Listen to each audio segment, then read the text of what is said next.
How's it going, everyone? Welcome back. Today we're going to talk some Bengals football. We're going to go over two players, an offensive player and a defensive player who we think could be breakout type players for this Bengals team this season. Starting on the offense, we have Auden Tate. Now, it's very possible this man walks into week 1 as the Bengals number 5 receiver, and it's hard to argue against it when you consider you got AJ Green, you got Tyler Boyd, you brought in T Higgins, and then you have, John Ross is kind of that guy you bring in there. You might have special packages for him for the deep threat there, so it's understandable. It could be a tough climb to the top here for Auden Tate, but I think he's more than capable of it. One big reason being, I think Joe Burrow just might become Auden Tate's number 1 fan when things are all said and done by the end of this season. This guy is a human highlight reel at its finest. His hands are just incredible. He's long, he's lanky, and he's just one of those guys who you throw the ball to in his vicinity and you expect him to come down with it. And yeah, this may be his 3rd year in the league, but let's not forget he was drafted younger. He's still younger than Joe Burrow right now by a couple months. And for that, I do firmly believe he still does have plenty of time to grow, progress, perfect his craft here, and really be a force in this league. And one thing we certainly do know about Joe Burrow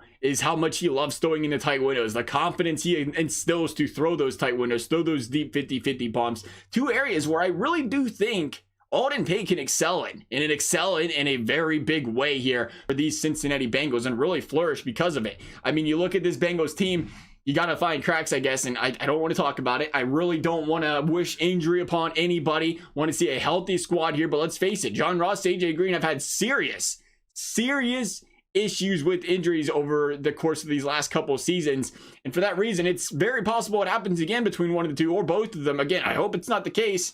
And it really gives Auden Tate that chance to come in there and shine a little bit. Maybe, again, find that crack in the system there and really show what he's made of. Gotta love the potential for Auden Tate here. Going to the defensive side of the ball, we have Sam Hubbard. Now, I don't know how much we can call him a breakout, as he did have 8.5 sacks last season in his sophomore year in the league. But we got to keep in mind, a lot of these Bengals are veterans. There's not a lot of breakout potential guys besides, some of the younger guys coming in now. But nonetheless, I still do think you consider, a 2-14 season like the Bengals did have last season, a lot does go overlooked. And I think some of the work Hubbard did do last season was part of that. That was very overlooked. And understandably so, as again, a lot of that stuff, it kind of gets lost in a mix when you're going 2-14 and there's, struggles all across the board for a team. Even more so for Hubbard when you consider, that D-line consists of Carlos Dunlap and Geno Atkins, who are both, big focal points of this defense from other team standpoints at least. But I do think it's quite possible we see Hubby turn into one of those focal points for opposing OCs this season. Hubbard's 76 tackles ranked him 4th on the team last season, and his 10 tackle for losses 2nd. And there's a lot to like about Hubbard. I mean, for one, the guy came out of OSU where they just seem to pop out defensive ends like it's Santa Claus on Christmas Day. He was an exceptional tackler for this team last season, though, who did a great job, not just on the edge rush, but really creating lanes and busting through from inside the tackles as well last season. It may sound like a strange way to describe a defensive lineman, but I almost kind of think of him like a running back here, where he's really patient to an extent. That's not a good word for a defensive lineman, to be patient. You want to get to the quarterback as quick as possible.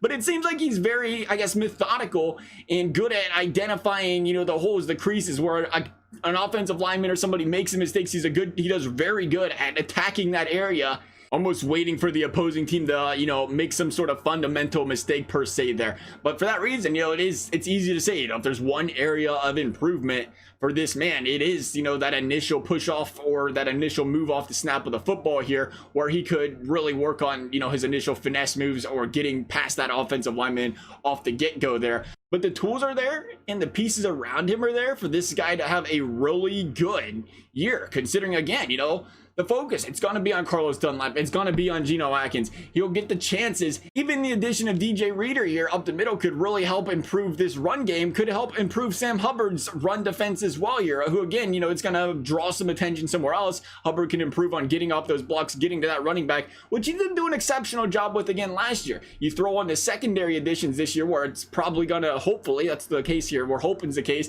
going to give these defensive linemen some more time to get to that quarterback. That's going to, again, help Hubbard's case here. The more time he has to get to that QB, the better it's going to help him, obviously. And I really do think he has the ability to be a complete 3-down lineman for this Cincinnati Bengals this season. He could really impress some people.